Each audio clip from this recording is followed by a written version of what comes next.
વિખોડો પડી ગયો છું, જન્મ વિખોડો પડી ગયો છું. ભલે એનો વાંધો નથી, પણ કહેવાનો ભાવ એ છે કે સાચું હોય શકે. વિખોડા પડ્યાનો મને એવી લાગણી થાય છે, એવી મૂંઝવણ થાય, એ વાત બરાબર છે. પણ ખરેખર વિખોડા પડી જવું એક વસ્તુ છે, અને વિખોડા પડવાનો ભ્રમ હો એ બીજી વસ્તુ. એ અહીંયા ચર્ચા થાય છે કે આ જે બંધન ને મોક્ષ છે એ ખરેખર આત્માનો સ્વભાવ હોઈ શકે, એ વસ્તુ મળે. પછી શાસ્ત્ર અનર્થક વાત જાઓ, એ તો ખાલી શાસ્ત્ર અનર્થક છે કે નહીં, એ તો ખાલી એક નિમિત્ત જ બન્યું આ આત્માના સ્વરૂપની ચર્ચા માટે. ઉત્તર આપે છે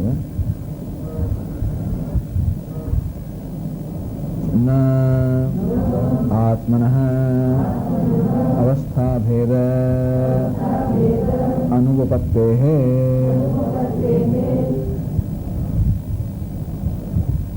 કે નહીં ભાઈ, આત્મ અવસ્થા ભેદ એટલે શું? અવસ્થા એટલે કહ્યું બંધ અવસ્થા અને મુક્ત અવસ્થા. જયારે આત્માનો બંધન સાચું હોય ત્યારે આત્માની એક અવસ્થા કઈ છે? બદ્ધ અવસ્થા કે બંધાયેલો. બીજી અવસ્થા કઈ છે? મુક્ત અવસ્થા. જેમ કે હું ખરેખર પેલી ગાય ખરેખર બંધાયેલી હોત તો દોરડાથી બંધાયેલી એક અવસ્થા હોત, અને દોરડાથી છોડાયેલી બીજી અવસ્થા હોત. તેવી રીતે આત્મા ખરેખર બંધાયેલો હોત તો બે અવસ્થા હોત, બદ્ધ અવસ્થા અને મુક્ત અવસ્થા. બરોબર ને? તો જ સાચું બંધન કહેવાય અને સાચો મોક્ષ કહેવાય.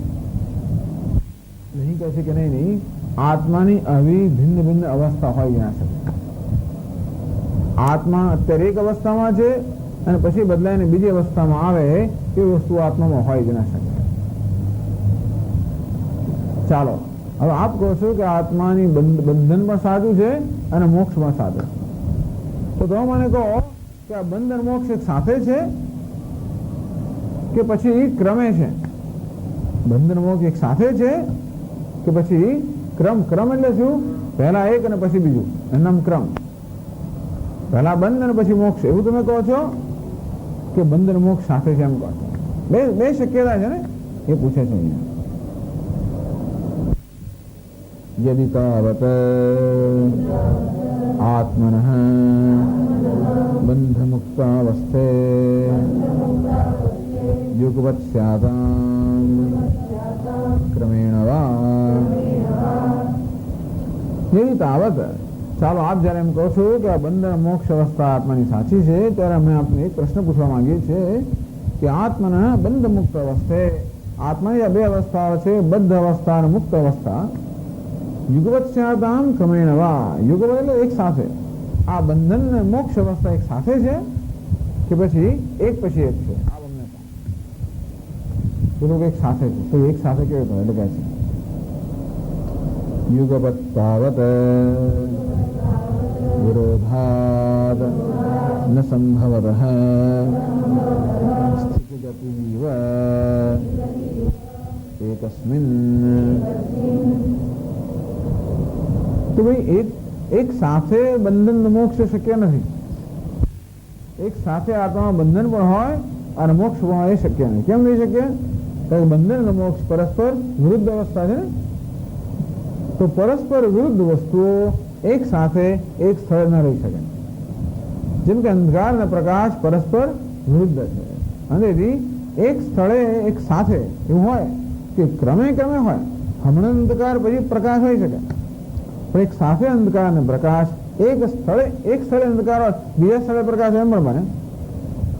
તો એક સ્થળે અને એક સાથે અંધકાર અને પ્રકાશ પરસ્પર વિરુદ્ધ હોવાના કારણે ક્યારેય સાથે ન હોઈ શકે. તે રીતે એક જ આત્મામાં એક સાથે બંધન અને મોક્ષ ન હોઈ શકે, કારણ કે પરસ્પર વિરુદ્ધ છે.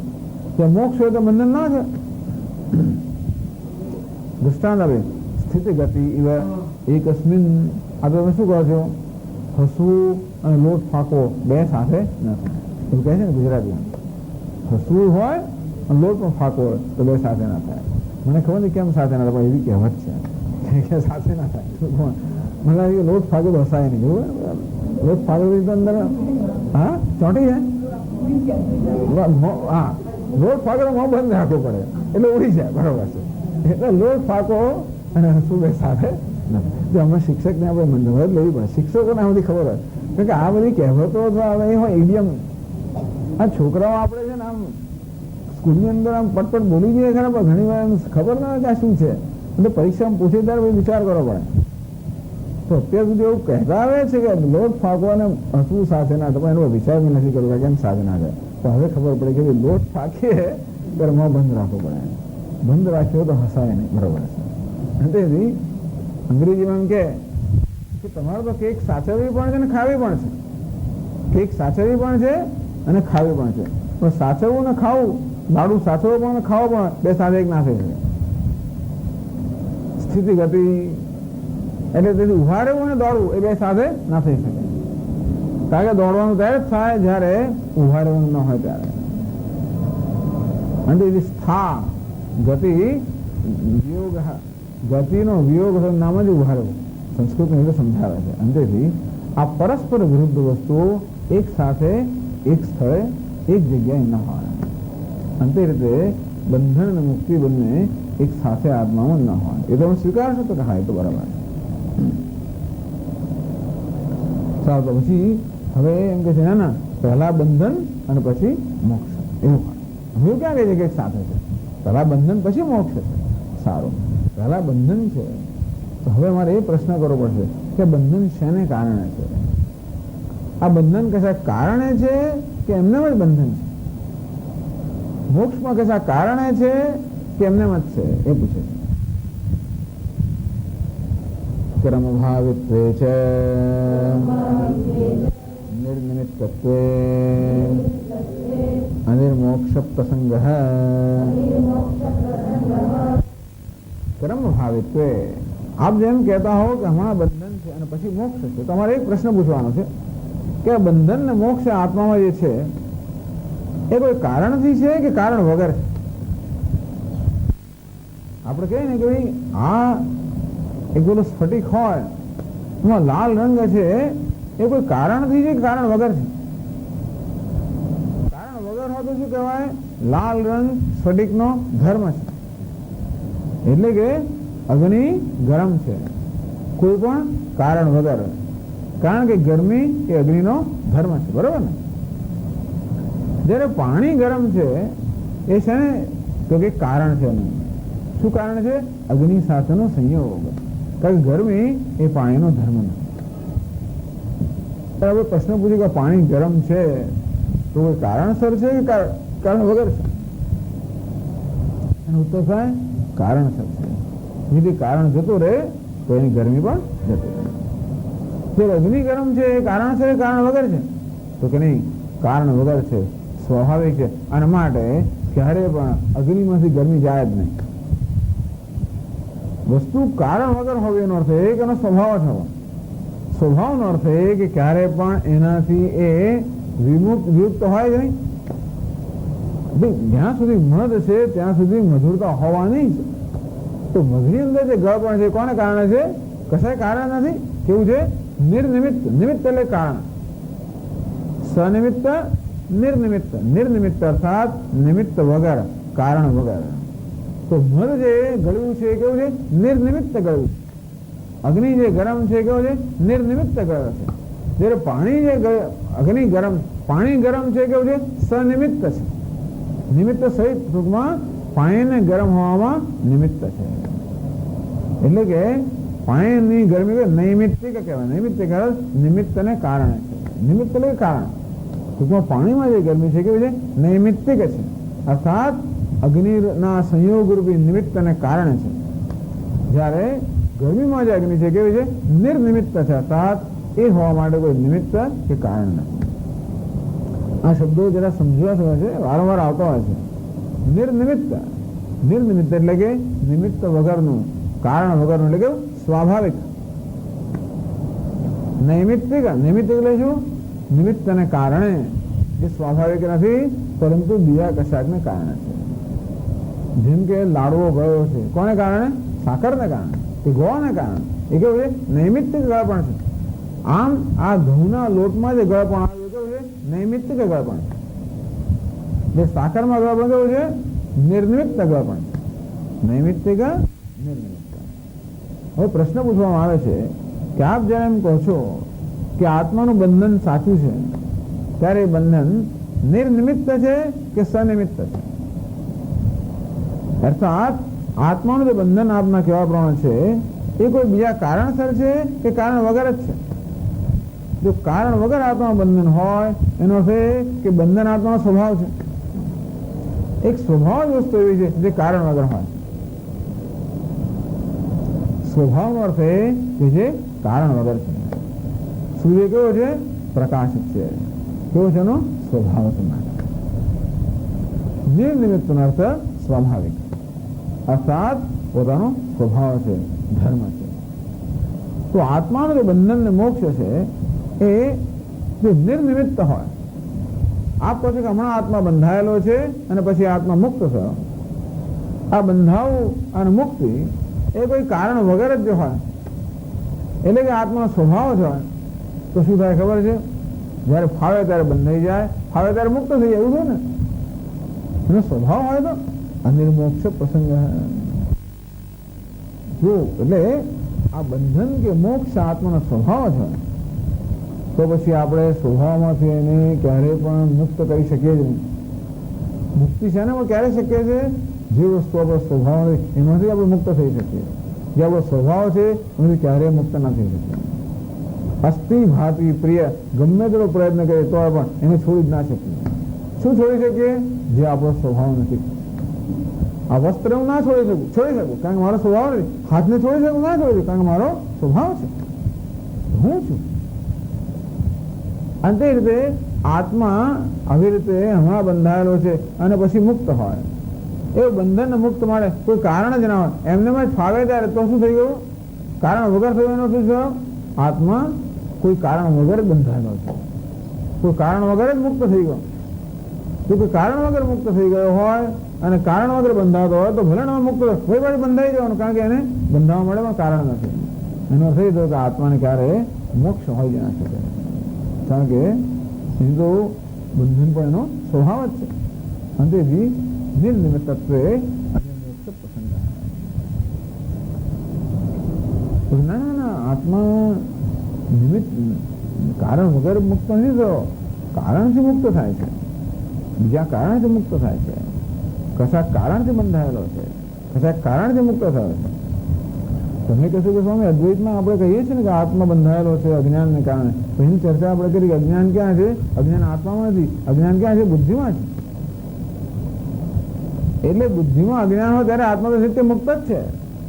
ત્યાં આગળ શું કહે છે? આત્મા ખરેખર બંધાયેલો, ખરેખર બંધાયેલો હોય તો કોઈને છોડાવી જ શકે જ નહીં. કારણ કે બંધન જો આત્માનો સ્વભાવ હોય તો કોઈ પણ એને મુક્ત કરી જ ના શકે. કોઈ માણસ અગ્નિને ઠંડો કરી શકે? હું કરી શકું પાણી રેડો, પણ તો અગ્નિ રહ્યો જ નહીં. અગ્નિ જ્યાં સુધી અગ્નિ છે ત્યાં સુધી અમને કે હોય ગરમ જ હોય. વસ્તુનો સ્વભાવ ક્યારે પણ બદલાય નહીં, એના સ્વભાવને કોઈ બદલી ના શકે. અને તે રીતે આ બંધન જો આત્મા સ્વભાવ હોત તો ગમે તેવા ધમ પછાડા કરો ને તો આત્મા મુક્ત થાય નહીં. એટલું જ નહીં, તો બંધન જો ખરેખર આપણો સ્વભાવ હોત તો બંધનથી આપણને આનંદ હોત. હંમેશા જે વસ્તુ સ્વાભાવિક છે એમાં આપણને આનંદ હોય છે, સ્વસ્થતા હોય છે. આપણે દુઃખ ક્યારે હોય છે? અસ્વાભાવિક વસ્તુમાં જ દુઃખ હોય. આપણે સુખ હોય, સુખી હોય ત્યારે આનંદ નથી, હોય જ છે. મુક્ત હોય ત્યારે આનંદ હોય છે, સ્વતંત્રતામાં દુઃખ છે. કેમ? કારણ કે આપણો સ્વભાવ નથી એટલે દુઃખ છે. અલ્પતામાં દુઃખ છે કારણ કે સ્વભાવ નથી. અને તેથી જ્યાં સ્વભાવ ન હોય, જ્યાં સ્વભાવ હોય ત્યાં તો આપણે સુખી હોઈએ. અને તે રીતે બંધન જો આત્માનો સ્વભાવ હોય તો કોઈને બંધન વિશે ફરિયાદ હોતો નહીં. ફરિયાદ ક્યારે હોય? જે અસ્વાભાવિક વસ્તુ એના માટે જ. સ્વામી દયાનંદ મહારાજ કહે ને કે કોઈ માણસ એક માણસની વાત કરે, એક માણસ આંખના ડોક્ટર પાસે ગયા તો પછી કે શું ફરિયાદ છે? તો કે ડોક્ટર સાહેબ મને દેખાય છે. ડોક્ટર સાહેબ કહે છે ભાઈ આ વાળી કઈ જાતની ફરિયાદ દેખાય? આપણી ફરિયાદ તો આવી નથી. ડોક્ટર ભાઈ પૂછે અચ્છા તો શું છે? એક એટલે જે નથી એ દેખાય છે એવું તમને થાય છે? તો કે ના જે છે એ જ દેખાય છે. તો એકને બદલે બે દેખાય? તો કે ના એકને બદલે એક જ દેખાય છે. તો લાલને બદલે પીળું દેખાય? તો કે ના લાલને બદલે લાલ જ દેખાય છે. લાલ હોય તો લાલ જ દેખાય છે. તો પછી પેલું પાસેનું દેખાય છે ને દૂર ન દેખાય, ના દૂરથી મને તો દેખાય છે, અમાસે રાત્રે મને તો દેખાય છે. ત્યારે પાસેનું દેખાતું નથી, પાસેનું દેખાય છે, બરોબર દેખાય છે. હવે ફરિયાદ લઈને કોઈ ડોક્ટર પાસે જાય કે ડોક્ટર મને મારી ફરિયાદ છે કે મને દેખાય છે. ડોક્ટર કે હા હવે મને સમજ પડી શું ભાઈ અહીં તમારું કામ નથી, તમે પેલા બાજુ પેલા ડોક્ટર છે એની પાસે જાઓ, બીજા ડોક્ટર જવા મોકલા. હવે ફરિયાદ કોઈ કરે નહીં, કરે દેખાવું એ કઈ ફરિયાદનો વિષય છે? એ કેવું છે? સ્વાભાવિક છે. ન દેખાય કે દેખાવામાં મુશ્કેલી હોય તો ડોક્ટર પાસે જઈએ. કહેવાનો ભાવ એ છે કે જે આપણો સ્વભાવ હોય એનાથી હંમેશા આપણે સ્વસ્થ હોઈએ, પ્રસન્ન હોઈએ. અંતે રીતે બંધન જો આત્મા સ્વભાવ હોત તો આપણને બંધનની ફરિયાદ હોત જ નહીં. બંધનની ફરિયાદ છે, ભગવાનથી છૂટા પડવું એ પણ સ્વભાવ હોત એની ફરિયાદ ન હોત, તો ભગવાનથી છૂટા પડવું એ સ્વાભાવિક નથી, માટે ફરિયાદ છે. અંતેથી બંધન જો આત્મા સ્વભાવ હોત તો ક્યારે મુક્ત થઈ જ ના શકે.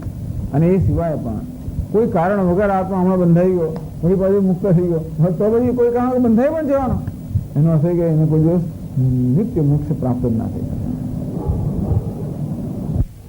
ઘણી વાર એવું છે કારણ વગર રડવા મળે, કારણ હસવા મળે છે, લોકો એવું હોય છે.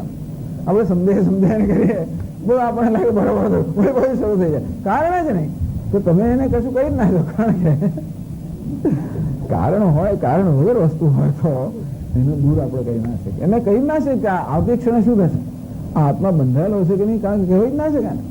કારણ વગર બંધાઈ જતો હોય તો વળી આપણે કેટલો પ્રયત્ન છોડાવ્યો વળી બંધાઈ જાય તો એને ક્યારે મોક્ષ મળે નહીં. તો કે ના એવું નથી, હમણાં બંધનમાં છે પછી મુક્ત થાય છે અને બીજા કશા કારણથી મુક્ત થાય. શેનાથી મુક્ત થાય? કોઈમાં કારણ, જ્ઞાનથી મુક્ત થાય, ભગવાનની કૃપાથી મુક્ત થાય, નહીં વૈકુંઠમાં ગયો માટે મુક્ત થયો વગેરે કશું કારણથી મુક્ત થયો. તો કહે છે અન્ય નિમિત્તત્વે છે સ્વતઃ અભાવાદ અપરમાર્થત્વ પ્રસંગ. હા, પ્રશ્ન પૂછ્યો કે બંધન જે આત્માનું છે એનો સ્વભાવ છે કે બીજા કશા? ના કે બંધન આત્માનું ને બીજા કશા કારણ. આપણે શું કહ્યું, બંધન જો આત્માનો સ્વભાવ હોત તો ક્યારે મુક્ત થઈ જ ના શકે. ના કે બંધન આત્માનો સ્વભાવ નથી. બંધન તો જેમ ગરમી જળનો સ્વભાવ નથી, અગ્નિના સંયોગને કારણે છે, તેમ બંધન પણ આત્માના કશાકના સંયોગને કારણે. બંધન આત્મા સ્વભાવ નથી. જો આત્માનો સ્વભાવ ના હોય એ તો અમે કહીએ છીએ. આપ એમ કહેતા હોય કે બંધન આત્માનો સ્વભાવ, એ તો અમે જ કહીએ છીએ.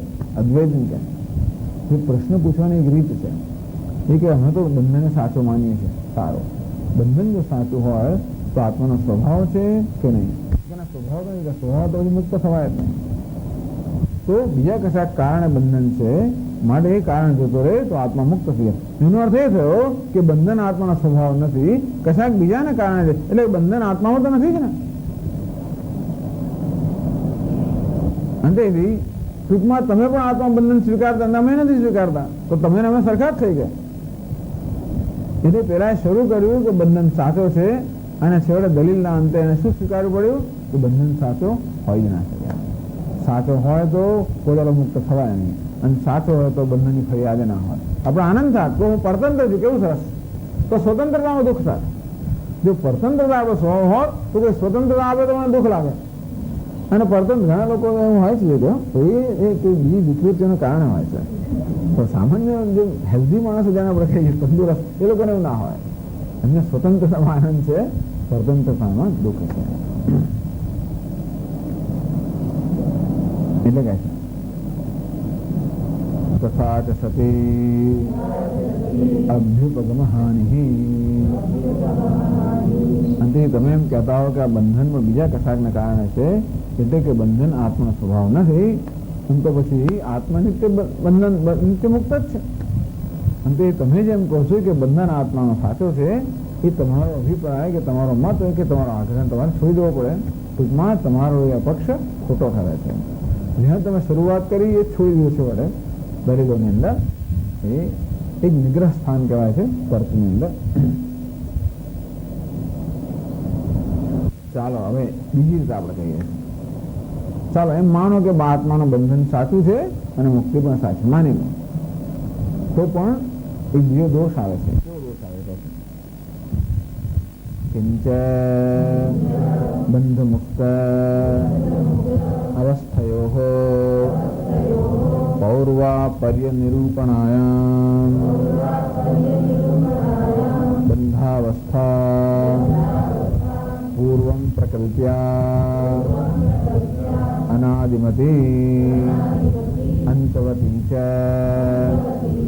તચ્ચ પ્રમાણ વિરુદ્ધમ તથા મોક્ષાવસ્થા આદિમતી અનંતા ચ પ્રમાણ વિરુદ્ધા એવ અભ્યુપગમ્યતે. કિંચ વળી આ બીજું એક કારણ છે કે બંધ અને મોક્ષ આત્મામાં સાચા ન હોઈ શકે. કેમ ન હોય? બંધ મુક્ત અવસ્થયો પૌર્વાપર્ય નિરૂપણાયામ. ચાલો હવે બંધન મુક્ત સાથે તો ના જોઈએ, કારણ કે પરસ્પર વિરોધી છે. અંદરથી આપણે સ્વીકારવું પડે કે એક પહેલા હોય અને પછી બીજું હોય. તો પહેલા શું હોય? પહેલા મુક્તિ હોય અને પછી બંધન હોય? તો કેવું તો ના હોય. શું હોય? પહેલા બંધન હોય અને પછી મુક્તિ.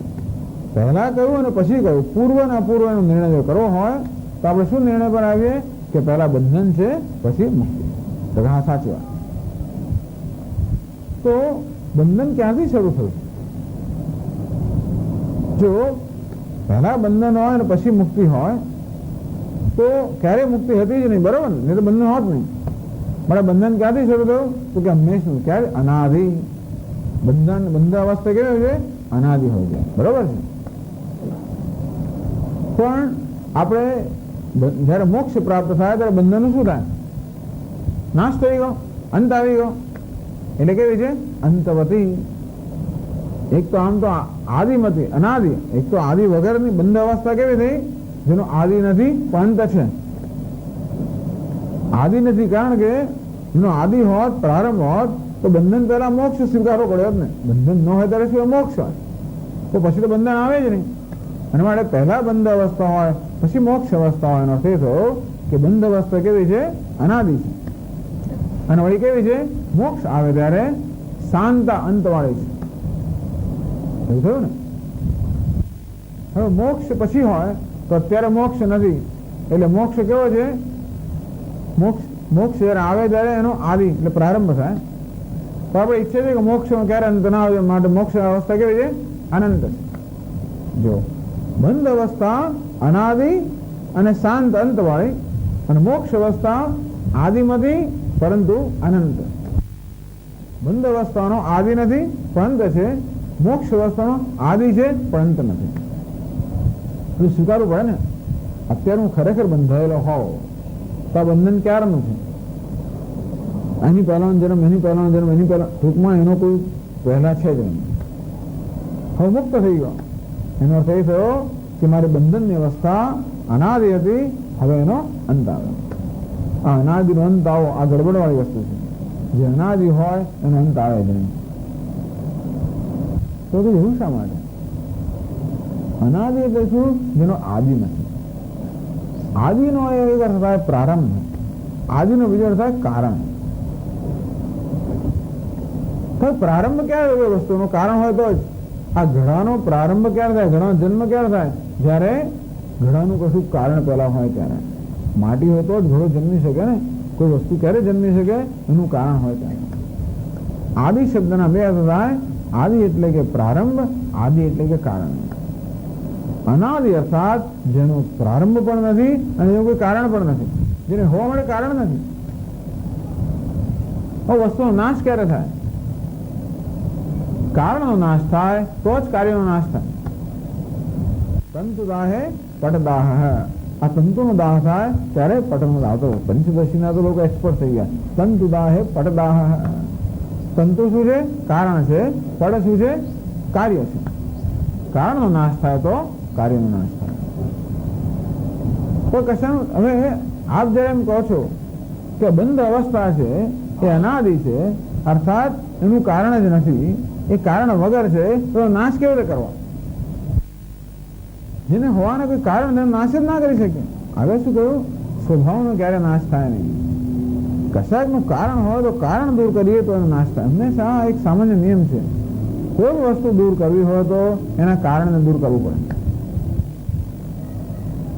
તમારે વસ્ત્રને બાળવું હોય તો તંતુને બાળવું પડે. ટૂંકમાં જેવી રીતે ઘરની અંદર ધારો કે મચ્છર થયા હોય તો મચ્છરના કારણ, જેને કારણે મચ્છર થતા હોય કે વાંદા હોય, એવું બધું હોય કે ક્યાંય કોઈ જગ્યાએ કે ગંદકી કશું હોય એ દૂર કરો તો જ પેલી વસ્તુ દૂર થાય. આપણે ભલે દવા છાડીને મચ્છરને મારી નાખીએ તો જ્યાં તેનું કારણ હતું નવા નવા આવ્યા જ કરવાના. આ જો લીલોતરી ગમે તે હોય. ટૂંકમાં હંમેશા કારણનો નાશ થાય તો જ કાર્યનો નાશ થાય. અંતે રીતે બંધ અવસ્થાનો પણ જો તમારે નાશ કરવો હોય તો બંધ અવસ્થાનું કારણનો નાશ કરો તો જ બંધ અવસ્થાનો નાશ થાય. બરોબર છે? પણ આપ તો બધે બંધ અવસ્થા અનાદિ છે. અનાદિ એટલે કારણ વગરની છે. બંધ અવસ્થાનું કારણ નહીં તો શેનો નાશ કરીએ તો બંધ અવસ્થાનો નાશ થાય? કારણ ન હોવાને કારણે બંધ અવસ્થાનો અંત આવે જ નહીં. એટલા માટે કહ્યું જે અનાદિ છે એ કેવી હોવી જોઈએ? અનંત જ હોવું જોઈએ. અંત કોનો આવે? જેનો આદિ છે એનો જ અંત આવે. જેનો આદિ નથી એનો અંત પણ ના હોય શકે. આદિ નથી માટે કારણ નથી, કારણ નથી માટે કારણ દૂર ના થઈ શકે. અંતેથી એ વસ્તુનો આપણે અંત લાવી જ ના શકીએ. જેમ કે આત્મા એનું કારણ જ નથી માટે એનો અંત આવી જ ના શકે. જે વસ્તુનું કારણ નથી એનો અંત ના આવે. બીજી એક વસ્તુ થઈ પછી મોક્ષ અવસ્થા કેવી છે? મોક્ષ અવસ્થા તો હમણાં આવી. એ કેવી છે? આદિવાળી છે પણ કેવી છે? અનંત છે. મોક્ષ અવસ્થા તો ક્યારેય પણ ન જાય. એને મોક્ષ કહેવાય, નિત્ય હોય. તો હવે જેનો આદિ હોય એનો અંત ના હોય એ પણ ખોટી વસ્તુ છે. કારણ કે મોક્ષ કેમ આવ્યો? કયું કારણ હોવું જોઈએ ને? કશું કારણ હોવાને કારણે મોક્ષ આવ્યો. ઘટના બની ને મોક્ષ મને મળ્યો, ઘટના બની, ભગવાનનો અનુગ્રહ થયો. ચાલો તો કેમ અનુગ્રહ? તારા પર તમે પેલા પણ આવ્યો તો મેં આટલું પુણ્ય કર્મ કર્યું. ટૂંકમાં પુણ્ય કર્મને કારણે મળ્યો હોય એ પુણ્ય કર્મ ખર્ચાઈ જાય તો એને કારણે પછી પેલું જતું રહે ને. એટલે મોક્ષ જો કોઈ કારણસર આવ્યો હોય તો કારણ દૂર થાય મોક્ષ પણ જતો રહે. આદિ એટલે શું? કારણ. મોક્ષ આદિ વાળો છે અર્થાત કારણ વાળો છે. એનો અર્થ એ કે એનો ક્યારેક અંત આવવાનો હોય. એ લોકો શું કહે છે? મોક્ષ તો મળે, વૈકુંઠમાં જવાનું ખરું તો હંમેશા ત્યાં રહેવાનું. એટલે શું થયું? વૈકુંઠમાં અત્યારે નથી ત્યાં ગયો, ત્યાં જવાનું કશું કારણ હોવું જોઈએ. એ કારણ દૂર થાય તો પેલું પણ જતું જ રહે. એટલે જેનો આદિ હોય એનો અંત હોવો જોઈએ, જેનો આદિ ન હોય એનો અંત પણ ના હોય. આવો એક સરળ નિયમ છે. સરળ નિયમ છે, તર્કનો નિયમ છે, આપણો વ્યવહારનો પણ નિયમ છે. અને તમે એમ કહો છો કે બંધ અવસ્થા પણ સાચી છે, મોક્ષ અવસ્થા પણ સાચી છે. પહેલા બંધ અવસ્થા છે પછી મોક્ષ અવસ્થા છે. એટલે બંધ અવસ્થા અનાદિ છે, અંતવાળી છે, એ પણ લોજિકલ કે તર્કસંગત નથી. અને મોક્ષ અવસ્થા આદિવાળી છે, અંતવાળી નથી, એ પણ તર્કસંગત નથી. પ્રમાણ વિરુદ્ધ એવા અભિવપન્યતે. ટૂંકમાં આપણી જે પ્રમાણ એટલે કે જે જીવનના સરળ નિયમો છે એ નિયમોનો ભંગ આમાં થાય છે. અને માટે તમારો આ પ્રકારનો પક્ષ છે એ બરોબરનો. આ બધામાંથી શું સિદ્ધ કરવા માંગે છે કે એ લોકો જે માને છે કે બંધ સાચો છે એ હોય જ ના શકે. ટૂંકમાં આત્માનો બંધ ક્યારે સાચો હોય જ ના શકે. અંતેથી મોક્ષ પણ કેવો હોય? માત્ર ભ્રમનો નિવારણ જ હોય. મોક્ષ પણ સાચો ના હોય. સાચો એટલે કે મુક્ત થયો એવું ના બને. મુક્ત હતો જ, માત્ર મુક્તિ એને હવે જાણી, મુક્તિ પામ્યો નથી, મુક્તિને હવે જાણે છે. પામ્યો કહેવાય ગૌ અર્થમાં કહેવાય, મુખ્ય અર્થમાં ના કહેવાય. થોડી બીજી તકલીફ શું થાય? આત્મા તો હમણાં બંધાયેલો છે અને પછી મુક્ત થયો. એનો થઈ થયો કે આત્મામાં પરિવર્તન થયું. આત્મા બંધાયો છે અને પછી મુક્ત થયો. જેમ જળ હમણાં કેવું છે? ગરમ છે પછી ઠંડુ. એટલે જળની એક અવસ્થા ગરમ અવસ્થા, બીજી અવસ્થા ઠંડી અવસ્થા. એનો અર્થ કે જળની અવસ્થાઓથી એ કેવું થઈ ગયું? અનિત્ય થઈ ગયું. એ કહે છે નચ અવસ્થાવતઃ અવસ્થાંતરમ ગચ્છતઃ નિત્યત્વમ ઉપાદયિતુમ શક્યમ. તો જે વસ્તુમાં અવસ્થા બદલાતી હોય હમણાં એક હોય અને પછી બદલાઈ જતું હોય, એનો અર્થ એ થયો કે બદલાવ એનો સ્વભાવ છે. આવો અવસ્થા ભેદ શેનામાં હોય શકે? બદલાવાની સંભાવના જેનામાં હોય તેનામાં જ. આમ હમણાં પાણી ગરમ હોય ઠંડુ હોય એ ક્યારે બને? પાણીમાં ગરમ થવાની બદલાવાની સંભાવના હોય ત્યારે.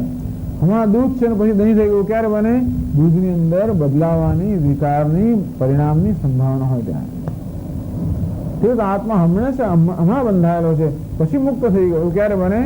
આત્મામાં આ પ્રકારે પરિવર્તનની કે વિકારની સંભાવના હોય ત્યારે. એટલે આત્મા કેવો બની ગયો? વિકારી બની ગયો, પરિણામી બની ગયો.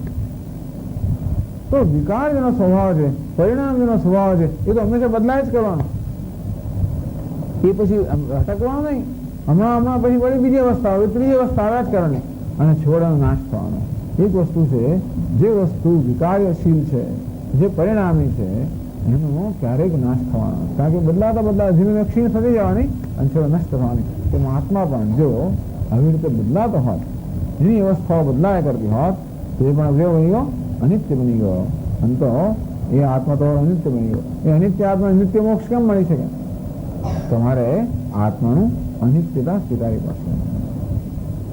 અવસ્થાવત અવસ્થાંતરમ ગચ્છત નિત્યત્વમ ઉપાદયિતુમ શક્યમ.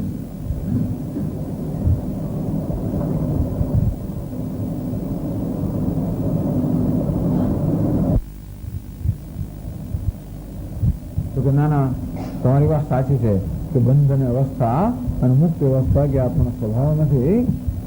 તો સારું, તો અમારે તમે હવે સરખા જ થઈ ગયા. એ ખરેખર બંધન મુક્તિ જો સાચી ના હોય, આત્મા જો નિત્ય મુક્તિ કહેતા હો, તો બંને સમાન છે. તો દ્વૈત પક્ષ રહે છે નહીં. ટૂંકમાં તો આ પક્ષો પર વિચાર ન કરવાને કારણે આગ્રહથી લોકો જાગે રાખે. જોકે એમાં મોટાભાગના લોકોને વાંધો નથી આવતો, કારણ કે મોટાભાગના લોકોને આ ચર્ચાની જરૂર નથી હોતી. તો ભગવાન ભજન કરે સારું જ છે. એ રીતે ભગવાન આચાર્યોએ કોઈ બહુ સારી વસ્તુ કહી છે. પણ સિદ્ધાંતની વાત છે કે સૈદ્ધાંતિક દ્રષ્ટિએ માનવું કે બ્રહ્મ સત્ય અને જગત પણ સત્ય છે. બ્રહ્મ સત્ય હોય એટલે અદ્વિતીય પણ સત્ય હોય અને દ્વૈત પણ સત્ય. એ કેવું બની શકે? દ્વૈત સત્ય હોય તો અદ્વિતીય હોય જ કેવી શકે? ના, બ્રહ્મ પણ સત્ય છે, જગત પણ સત્ય છે. એટલે આવા બધા આગ્રહો જે છે એ આ રીતે આપણે તાત્વિક રીતે ચિંતન કરીએ તો ત્યાં ના ટકી શકે. અને તો આપણે જે કરતા હોઈએ પૂજા અર્ચના એ ભલે કરીએ, એની જરૂર છે. તો મનમાં ખબર હોવી જોઈએ કે આ બધાથી આપણે કશું ઈચ્છતા નથી, માત્ર આપણે નિવૃત્તિ ઈચ્છીએ છીએ, આપણે કશું પ્રાપ્ત કરવા ઈચ્છતા નથી. એ જ આપણું જીવનનો અભિગમ બદલાઈ જાય ને. પેલા હંમેશા કંઈક થશે, કંઈક મળવું જોઈએ, એવી જાતમાં હંમેશા આપણા મનમાં ઉત્કંઠા રહ્યા કરે. આ તો ખબર છે કશું મેળવવાનું નથી, માત્ર છોડવાનું છે. અજ્ઞાન એમાં જન્મેલા બધા અવરોધો છોડવાના છે. અને જે સાધના હું કરું છું એ બધી સાધના અવરોધો દૂર કરવા માટે છે, કશું નવું મેળવવા માટે નથી. તો આ બધા પ્રત્યેનો આપણો અભિગમ એક પ્રકારનો હોય. એ ખાસ એ વસ્તુ સ્પષ્ટ કરવા માટે આ બધી ચર્ચા. ચાલો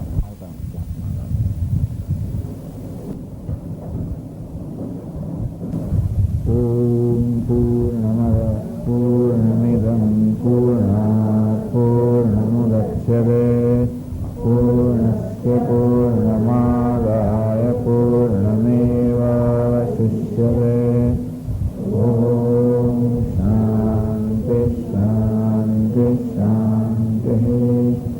શંકરં શંકરાચાર્યં કેશવં બાદરાયણં सूत्रभाष्यकृतौ वन्दे भगवन्तौ पुनः पुनः.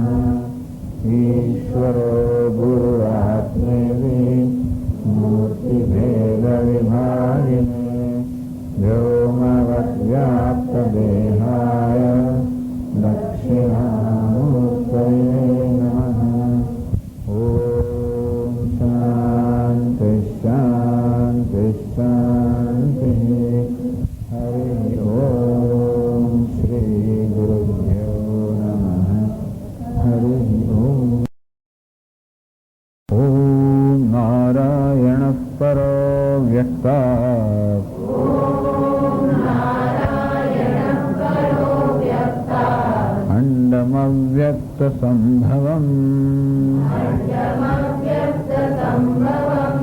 अंडस्यान्तस्य मे लोकाः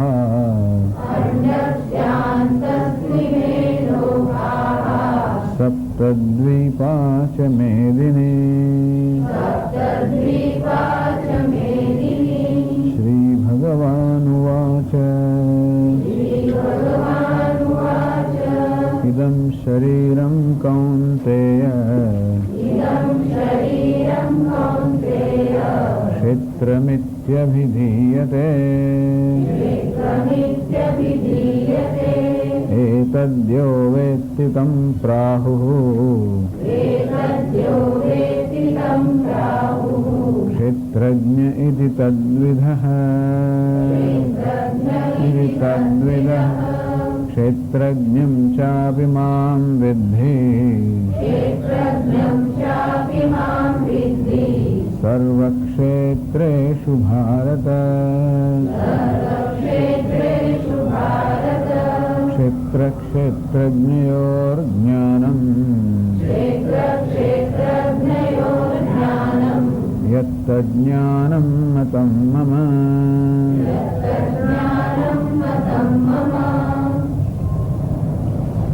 क्षेत्रक्षेत्रज्ञयोः यज्ञानं तज्ज्ञानम् इति मम मतम्। ક્ષેત્ર ક્ષેત્રજ્ઞ વિવેક જ્ઞાન છે એ જ વાસ્તવમાં જ્ઞાન છે જીવનમાં પ્રાપ્ત કરવાનું. તો હવે એના સંદર્ભમાં બીજા શ્લોકમાં જે કહેવામાં આવ્યું ક્ષેત્રજ્ઞમ ચાપિમામ વિદ્ધિ સર્વક્ષેત્રેષુ ભારત, કે ભારત સર્વ ક્ષેત્રમાં સર્વ ઉપાધિમાં હું જ ક્ષેત્રજ્ઞ છું, હું સર્વનો આત્મા છું. આમ જીવ અને બ્રહ્મનું ઐક્ય દર્શાવતું આ જે વાક્ય છે એ જ્યારે કહેવામાં આવ્યું ત્યારે ઘણી બધી ચર્ચાઓ, ઘણા બધા જે સંશય ઉત્પન્ન થયા, ઘણા પ્રશ્નો ઉત્પન્ન થયા, એની એક પછી એક ચર્ચા કરવામાં આવે છે. હવે એક એવી દલીલ કરવામાં આવી જેની ચર્ચા ગયા વખતે આપણે કરી કે બંધ મુક્ત અવસ્થે પરમાર્થ એવ વસ્તુભૂતે દ્વૈતનામ સર્વેશામ, કે અમે દ્વૈતી લોકો તો જીવને ઈશ્વર કરતા ભિન્ન માનીએ છીએ, અંતે અમારા માટે આ બંધ અને મુક્તિ બંને સાચા છે. આત્મા બંધ પણ સાચો છે, એમાંથી મુક્તિ પણ સાચી છે એવું અમે માનીએ છીએ. ચાલે છે બંધ પેલું લાઉડ સ્પીકર પણ ચાલે છે. અચ્છા, આ બધું અમારા માટે સાચું. એટલે અમારા માટે શાસ્ત્ર અનર્થક નથી, અમારા માટે શાસ્ત્ર તો સાર્થક છે, ઉપયોગી છે. જ્યારે તમને લોકો જે અદ્વૈતીન છો એમને માટે શાસ્ત્રની અનર્થકતા છે. કારણ કે તમારા કહેવા પ્રમાણે તો બંધન પણ મિથ્યા જ છે અને મુક્તિ એ ખાલી આ ભ્રમની નિવૃત્તિ છે. મુક્તિ નામની બીજું કોઈ નવી વસ્તુ છે નહીં. અને તમારા મત પ્રમાણે કશું ખરેખરું છોડવાનું પણ નથી અને કશું ખરેખરું મેળવવાનું પણ નથી. તો શાસ્ત્ર જે છોડવાનો અને મેળવવાનો આદેશ આપે છે એ શાસ્ત્રની તમારે શું જરૂર? અમારે તો ખરેખર કંઈ છોડવાનું છે બંધન, ખરેખર શું મેળવવાનું છે? ખરેખર મોક્ષ. પણ તમારા અદ્વૈતના મત પ્રમાણે તો ભ્રમ જ છે અને તે બી ખરેખર કંઈ છોડવાનું નથી, ખરેખર કંઈ મેળવવાનું ના હોય તો તમારા માટે શાસ્ત્ર અનર્થક છે, અમારે દ્વૈતી માટે અનર્થક નથી. આમ જયારે કહેવામાં આવ્યું એમ મુખ્ય વસ્તુ એ કહેવામાં આવી બંધ અને મોક્ષ બંને આત્માનો સ્વભાવ છે એવું એ લોકો કહે છે. બંધન પણ સાચું છે અને મોક્ષ પણ સાચો છે. અર્થાત સાચા બંધનને દૂર કરવાને સાચો મોક્ષ મેળવવાનો છે. ચાલો, તો આપ અમને કહો કે આત્મા બંધાયેલો છે અને આત્મા મુક્ત છે. આ બંધન અને મુક્ત અવસ્થા બંને એક સાથે છે કે એક પછી એક છે? બંધન અને મુક્તિ એક સાથે તો ન હોય છે, કારણ કે પરસ્પર વિરુદ્ધ છે. જે બંધાયેલો છે મુક્ત નથી, જે મુક્ત છે બંધાયેલો નથી. અને માટે આ બંધન અને મોક્ષ બે અવસ્થાઓ એક સાથે આત્મામાં ન સંભવી શકે. એટલે એક પછી એક છે. એક પછી એક તો પહેલા કઈ હોય બંધન હોય અને બીજી કઈ હોય મોક્ષ. વિસલિંગ બહુ આવે છે. એનો મૂળ દર વખતે જુદો જુદો હોય છે. ક્યારેક ક્યારેક એવું સરસ વર્તે છે અને ક્યારેક ક્યારેક એક ને એ વસ્તુમાં કોઈ બીજો ફેર થતો નથી, પણ એટલે પારખી શકવું મુશ્કેલ પડે છે. પણ તો પહેલા બંધન અને પછી મોક્ષ એવું જ હોય. તો હવે એ એમને કહો કે આત્માનું જે બંધન છે એનું શું કારણ? બંધન આત્માનો સ્વભાવ છે કે પછી બીજા કોઈ આગંતુક કારણને લીધે બંધન છે? જેમ કે મને દોરાથી બાંધવામાં આવે હોય તો બંધન મારો સ્વભાવ નથી, પરંતુ કોઈ કે મને બાંધ્યો છે કોઈ આગંતુક કારણને લીધે હું બંધાયેલું છું, બંધન મારો સ્વભાવ નથી. તેવી રીતે બંધન એ આત્માનો સ્વભાવ છે કે બંધન બીજા કશા કારણે છે? જો બંધન આત્માનો સ્વભાવ હોય તો સ્વભાવમાં ક્યારેય પણ પરિવર્તન ન થાય અને તેથી આત્માનો મોક્ષ થઈ જ ના શકે. જો ગરમી એ અગ્નિનો સ્વભાવ હોય તો ક્યારેય અગ્નિને ગરમીમાંથી ઉષ્ણતા મુક્ત કરી જ ના શકે, કારણ કે ઘણી ઉષ્ણ જ હોય. પ્રકાશ જો ગમે એટલું સૂર્ય વગર ઈચ્છે કોઈ પણ એ ક્યારે ઊંઘી જ શકે નહીં. ઊંઘી શકે? એને કોઈ દિવસ સરસ અંધારાનો જે લાભ છે મળે જ નહીં સૂર્યને. કેમ? કારણ કે પ્રકાશનો સ્વભાવ છે. સ્વભાવ એને કહેવાય જેમાં ક્યારે પણ પરિવર્તન ન થાય.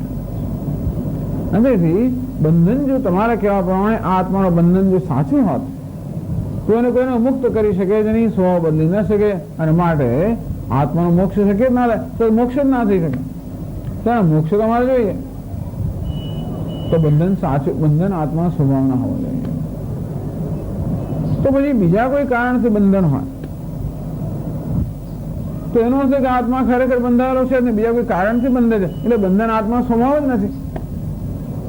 એમણે કહ્યું ને કે બંધન એ આત્માનો સાચો સ્વભાવ છે અને મોક્ષ પણ સાચો સ્વભાવ છે. જો ખરેખર આ બંધન આત્માનો સ્વભાવ હોત તો મુક્ત થઈ જ ના શકત, અને આગંતુક બીજા કશાને કારણે આત્મા બંધન હોય તો બંધન ખરેખર સાચું બંધન નથી, અને માટે બંધન આત્માનો સ્વભાવ જ નથી. વળી જો એમ કહેતા હો કે પહેલા બંધન અને પછી મોક્ષ, એમ જ કહેવું પડે તો પ્રશ્ન એ ઉપસ્થિત થાય કે બંધનનો પ્રારંભ ક્યારે થયો? બંધનનો પ્રારંભ ક્યારે થયો કહી જ ના શકાય, કારણ કે બંધનનો જો પ્રારંભ થયો હોય તો પ્રારંભ પહેલા શું હોવું જોઈએ? બંધન ન હોય, એનો તો મોક્ષ હોય. મોક્ષ પછી બંધન ન આવી શકે, કારણ કે પ્રકાશ હોય તે અંધકાર આવી ના શકે. એટલે તમારે સ્વીકારવું પડશે કે બંધન કેવું છે? અનાદિ છે, જેનો આદિ નથી, જેનું કારણ નથી. અને મોક્ષ આવવાથી બંધનનો અંત આવ્યો. એટલે આપ કહો છો કે બંધન સત્ય છે અને જોડે અનાદિ છે અને અંતવાન છે. તો એક નિયમ એવો છે તર્કનો કે જે અનાદિ હોય એ અનંત હોવું જોઈએ,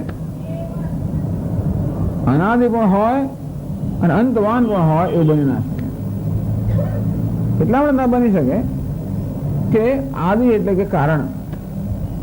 તો કોઈ વસ્તુમાં ત્યારે જ અંત આવે જ્યારે એનું કારણ દૂર થાય. આ બંધ પણ કારણ સહિત નો હોત તો કારણ દૂર કરવાથી બંધનો અંત આવે. પણ તમે જયારે બંધને અનાદિ કહો છો ત્યારે એમ કહો બંધ હોવાનું કોઈ કારણ નથી, અંતેથી એનો અંત કેમ આવી શકે?